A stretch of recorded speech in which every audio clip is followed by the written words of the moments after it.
isasagawa daw pong initial appearance para ikumpirma ang pagkakakilanlan ni Duterte, matukoy ang lingwahe na gagamitin sa proceedings at formal na may paalam sa kanya ang mga aligasyon sa kanya, maging ang kanyang mga karapatan sa ilalim daw po ng Rome Statute.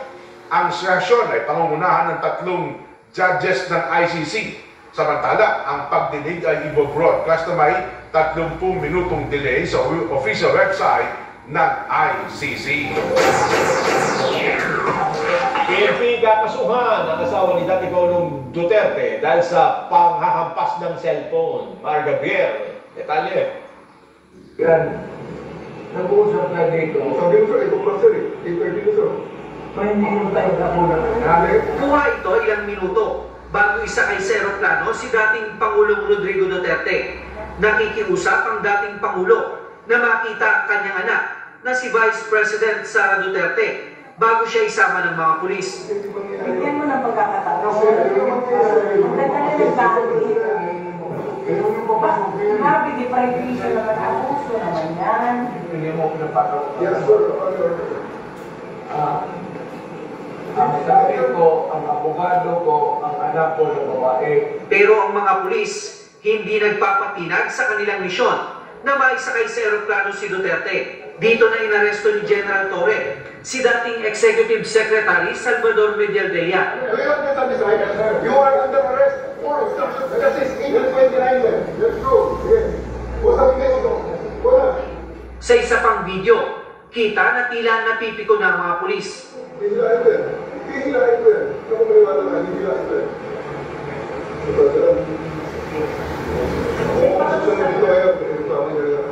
Diretso rin ako sa aeroplano. Your lawyers are innocent. You will always find them. You have to kill me. It's not our intention. You have to kill me to bring me to bail. It's not our intention, sir. Ang isa sa mga security ng dating Pangulo, hinila sa gilid at kinausap ng mga pulis. Sa harap nito, nanindigan ng PNP na walang iligal sa aksyon ng kanilang mga opisyal sa ginawang pag-aresto sa dating Pangulo. Lahat daw ng kanilang ginawa batay sa Police Operational Procedure. Yung pagsabi po niya na yung na-quote po siya na hihilahin accordingly doon, this is an attempt on his part to really control the situation. Dahil mataas yung tension yun, we have to understand mataas yung tension, especially they were already informed na dadalhin po sa Hague yung ating dating Pangulo. Katunayan, ang mga pulis pa daw ang pinagmumura at sinaktan ng kampo ni Duterte. Sa video na kuha ng PNP, makikita ang pagpukpok ng cellphone ni Hanilet Avancena sa isa sa mga pulis na umaalalay sa kanila. Ayon sa PNP, nagtamo ng malaking bukol sa ulo ang pulis na dinala pa sa ospital.